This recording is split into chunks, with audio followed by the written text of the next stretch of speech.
Examples of tests that we face. We face sickness, health, finances, death, on the job, children, and personal issues. Okay, all right. And Stop right there. Am I hearing a consensus over here? A consensus, so y'all don't even have to talk about that. The same things, okay? Okay, and we also said that why a test is necessary in a believer's life, it helps grow your faith. And you have to take yourself out of it, and it shows who's in control. It's God, not us. Okay, all right. Okay, very good. Anyone in this group want to add to what was said? I know y'all came up with that together, but do you want to expound on anything that was said? Okay, y'all good? Y'all good? Let me ask you this, right? And this is, you can answer if you want to. It's a personal question. Is anybody going through a test right now? Now, and when we say test, we're at a test of your faith. This was a test of Abraham's faith. Because surely as you live, even though we're believers, our faith will be tested. So let's go over here to this other group and let's just see, what can you add to why are tests necessary in a believer's life? Why are tests necessary in a believer's life? Okay. Well, Lady Deborah, we had about the same thing that Brother Carl Ray had. Okay. So, and we just said that they are necessary just to see how strong our faith is and to allow us to continue to stand, trusting God. That's the that why Okay. that's the second one.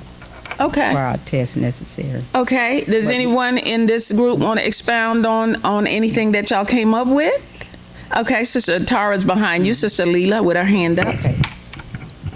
For one reason, I think that because we will grow weary, sometimes when we're going through and we can think back and look back on what God has pulled us through, the test that we came through, and it can, push us on, give us that little unction to keep going, knowing that God will.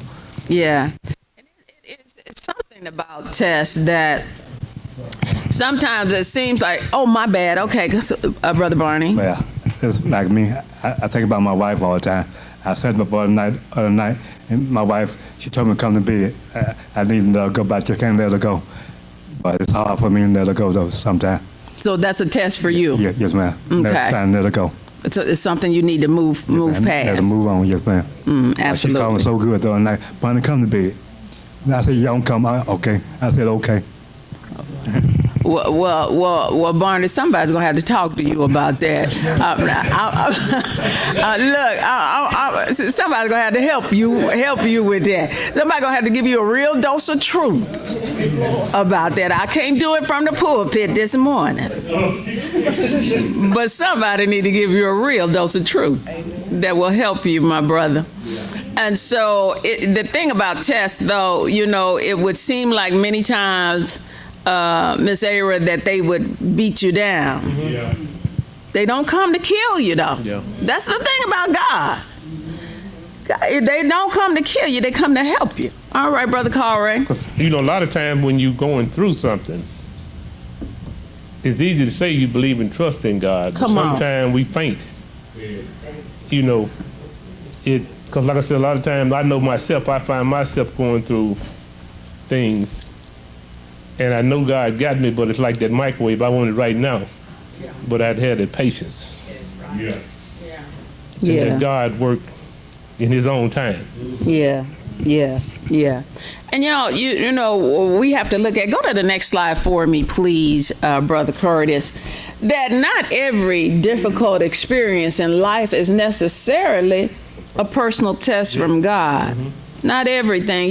When you live in Helena and your water bill rates go up, that's not a test from God. That's the fact that the rates have gone up. We got to figure out a way to pay it. You know? So sometimes our own disobedience causes the pain or disappointment, and that's a lot of times we don't want to admit that. Right. We don't want to say that the boat that we're in, we hopped in the boat. Right. We hopped in the boat.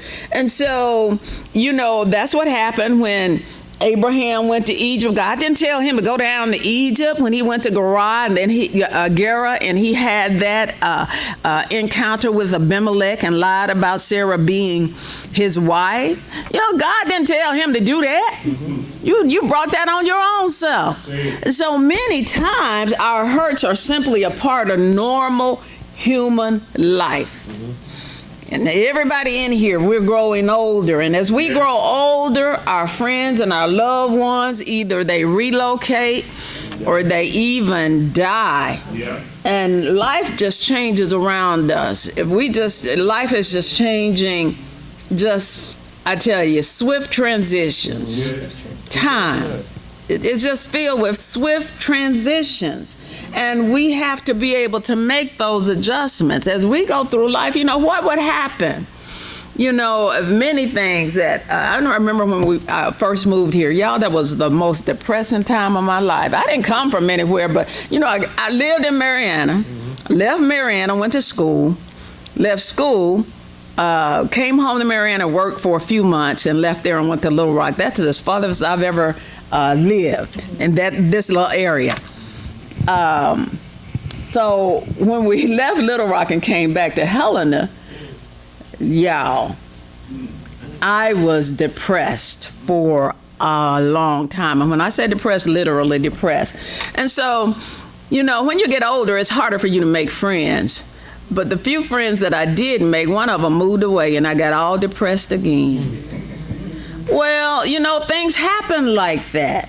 So as you grow older, and you just have to go with the flow.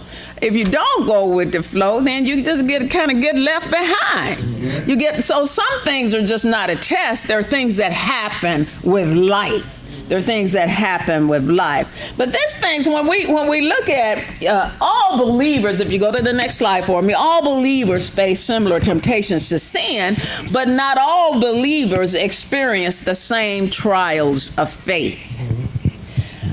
When we look at what we go through, I said this yesterday, is that God's tests are tailor-made for each of us, and each experience is unique. So when you're being tested, Corey, I can't look at you and say, he ought to be able to get over that. That's not for me to say. That's his test. And he can't look at me and say, well, Lord, that ain't nothing. It ain't nothing to you because you're not going through it. That's right.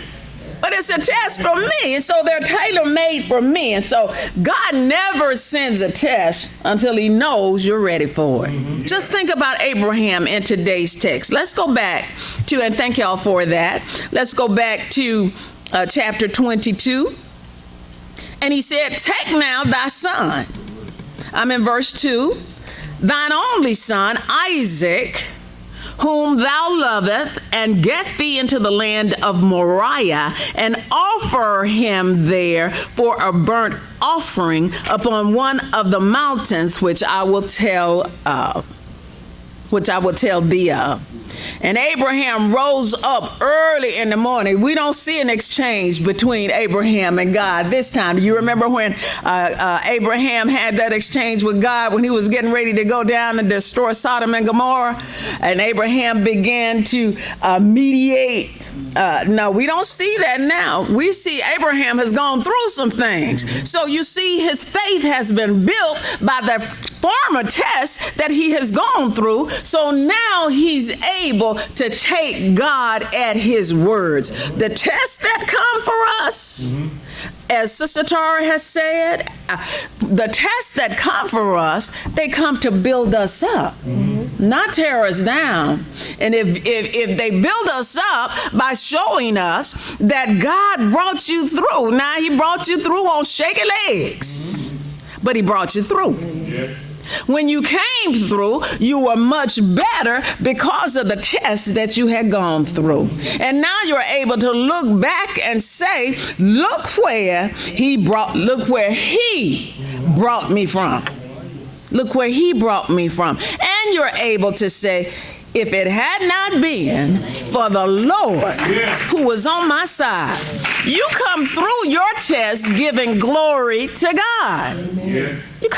You come through your test realizing this is why they're necessary. You got to realize that any little step of progress that you make, if you came out with any sense at all, that it was God who did it. That it was God who did it. Not by your own strength and not by your own might, but by his power. But by his power. And so Abraham now, he takes God at his word. And he does exactly what God asked him to do. He didn't fumble about it. You mean to tell me you want me now to take my child who I waited 100 years until I had a child? And Sarah, you waited until she was 90 years old, and now you're telling me to take this child and sacrifice this child? Why did you ever give him to me in the first place? He could have said that. You know, he could have said that, but he didn't. He took God at his word. Verse 3 says he rose up early in the morning and saddled his ass and took 2 of his young men with him and Isaac his son and clave the wood for the burnt offering and rose up and went into the place of which God had told him. Then on the 3rd day, Abraham lifted up his eyes and saw the place afar off. And Abraham said unto his young men, abide ye here with the ass, and I and the lad will go yonder and worship and do what? Come again. Look, I'm going up there with Isaac, and I expect to come down off that mountain with my son, because God promised me this child. Wasn't ever anything that he said that he was going to take him away. He promised me this child. And he promised me that through my seed, and Isaac is my seed, he promised me that through this child that I was going to be the father of many nations. And so now I'm expecting God to do just what he said he was going to do. And so Abraham took the wood of the burnt offering, I'm in verse 6, and laid it upon Isaac, his son. And he took the fire in his hand and a knife, and they went both of them together. And Isaac spake unto Abraham his father and said, my father. And he said, here am I, my son.